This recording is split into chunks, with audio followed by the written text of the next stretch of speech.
यशपाल सिंह जी मथुरा से। राधे राधे महाराज जी, आपके चरणों में कोटि कोटि प्रणाम।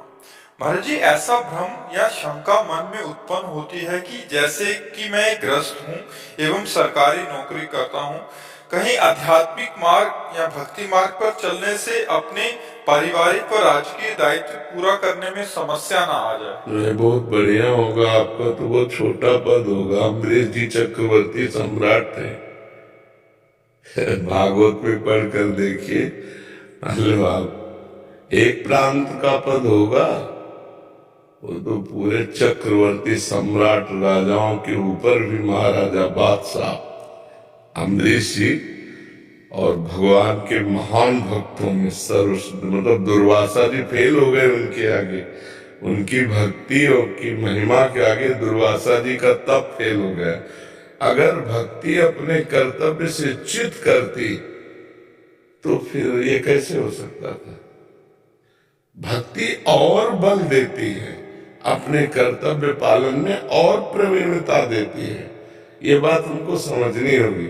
हम माँ से ऐसे माँ समझकर प्यार करते हैं, लेकिन जब भक्ति संबंध से प्यार करेंगे तो माँ को भगवान समझकर प्यार करेंगे। पिता को ऐसे पिता मानकर प्यार करते हैं, और जब भक्ति भावना आएगी तो पिता को भगवान समझकर प्यार करेंगे। अभी राजकीय विभाग को राजकीय विभाग मान के कर रहे हैं, फिर आप भगवान की पूजा मान के करेंगे कि मेरी यही कर्तव्य पूजा है जो भगवान ने मुझे विभाग दिया है। नाम जप कर रहे हैं और धर्म पूर्वक अपने कर्तव्य का पालन कर रहे हैं और परिवार का भगवान के भाव से पोषण कर रहे हैं। बहुत बढ़िया। भक्ति तो बहुत बढ़िया जीना सिखाती है। महाराज जी, ब्रह्मवश कभी कभी ऐसा लगता है कि नहीं, कहीं ऐसा ना हो। तो इसीलिए आप समझ लो कि आपका परिवार में 2, 4, 10 लोग होंगे। हमारे परिवार में 1000, 1500 लोग हैं। 2, 4, 10 बच्चा हो गए। यहाँ देखो ना, सैकड़ों की संख्या में बच्चा और सब अलग अलग घरों से आए हुए। तो मतलब आपको तो 2 बच्चा संभालना मुश्किल पड़ जाएगा। अगर एक बच्चे से कहोगे मोबाइल नहीं तो तुम्हारी आज्ञा को उल्लंघन कर देगा, और यहाँ मोबाइल नहीं तो आजीवन टच नहीं करेगा। सब पढ़े लिखे बच्चे हैं, है नहीं? अच्छा, आपको जिम्मेवारी कितनी संभालनी है? हमारी दिमाग की जिम्मेवारी है, नहीं? इसका दिमाग ना फेल हो, उसका दिमाग ना। हम दिमाग पर खेलते हैं, सबके दिमाग पे खेलते हैं। तुम बाहरी व्यवहार पर खेलते हो और हम तुम्हारे दिमाग पर खेलते हैं। आज के बाद ये नहीं करूंगा, अब ऐसा चलूंगा, अब ऐसा चलूंगा। बाबा ने ये बोला है, अब ऐसा चलूंगा। ये छोटी मोटी कार्य थोड़ी, ये भक्ति की महिमा है। भक्ति करने वाला वास्तविक कर्तव्य का पालन कर पाएगा। जैसे आपको कोई 100 रुपया दे, हमारा एक काम कर दो, तो आप भक्त हो तो आपके तुरंत आएगा नहीं। भगवान के द्वारा जो राजकीय विधान से हमें मिलता है उसी से भरण पोषण होगा। अगर तुम्हारा कार्य करने योग्य है तो मैं ऐसे ही कर दूंगा, और करने योग्य नहीं तो तुम करोड़ों रुपया दो तो भी नहीं करूंगा। ये तुम्हारी जिद हो जाएगी। ऑफिसर आपसे कुछ गलत कराना चाहता है तो आप अभी इस्तीफा ले लीजिए, मैं गलत नहीं करूंगा क्योंकि मैं भगवान का भक्त हूं। मतलब एक आपका अलग स्वरूप आ जाएगा। अभी एक नौकरी छूट गई तो जीऊंगा कैसे? तो फिर आपके अंदर आएगा कि मैं भगवान का जन हूं, गलत नहीं करूंगा। अच्छा, भीख मांग के खाना पड़े, गलत नहीं करूंगा। ये भक्ति आपको पुष्ट कर देगी, निर्भय कर देगी। निर्लोभिता, कर्तव्य पालनता, भक्ति बहुत बड़ा सद्गुण है।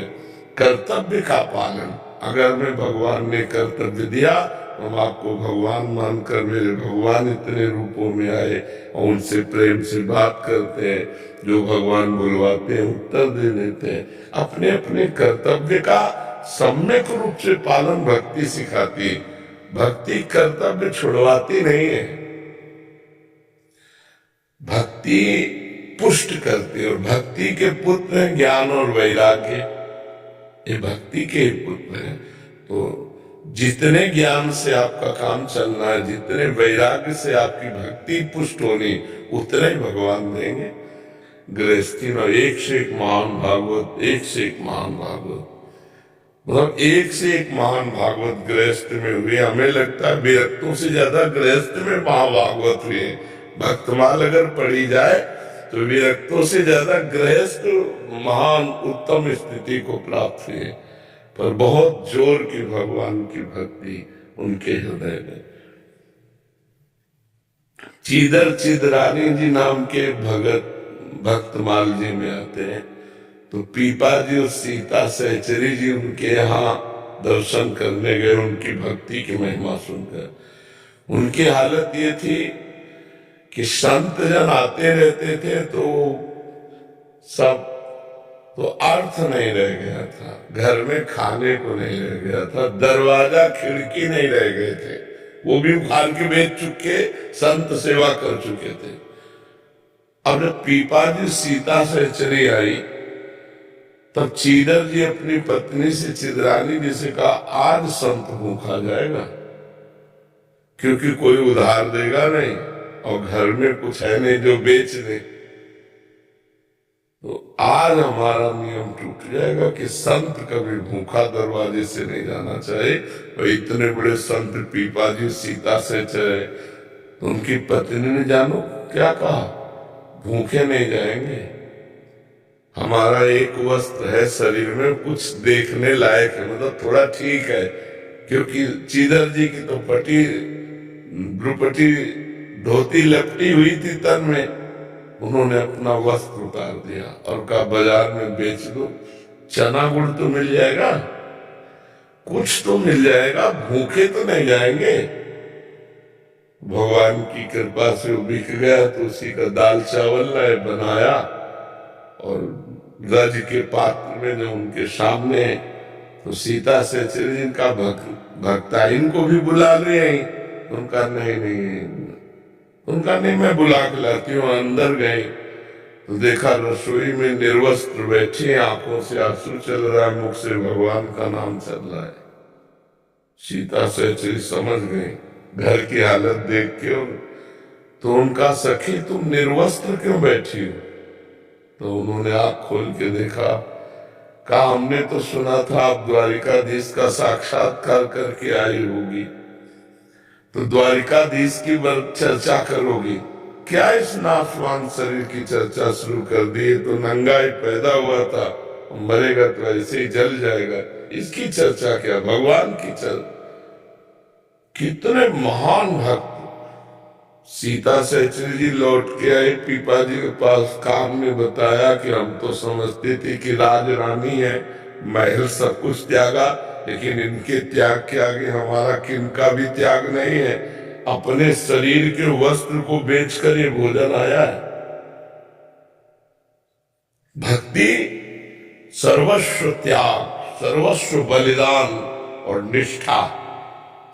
तो आप अपने पद का अगर निष्ठा पूर्वक पालन करें तो बहुत बड़ी पूजा भगवान की होगी। जो भी आपको कर्तव्य कर्म मिला हो, और नाम जप करते हुए अपने परिवार का पोषण करें, ये भगवान की भक्ति सिखाती है। भगवान की भक्ति ऐसा नहीं कि अपने कर्तव्य का त्याग सिखाती हो, कर्तव्य के लिए त्याग सिखाती है। अपने कर्तव्य के पालन के लिए प्राण भी दे दें हम, ये भक्ति सिखाती है।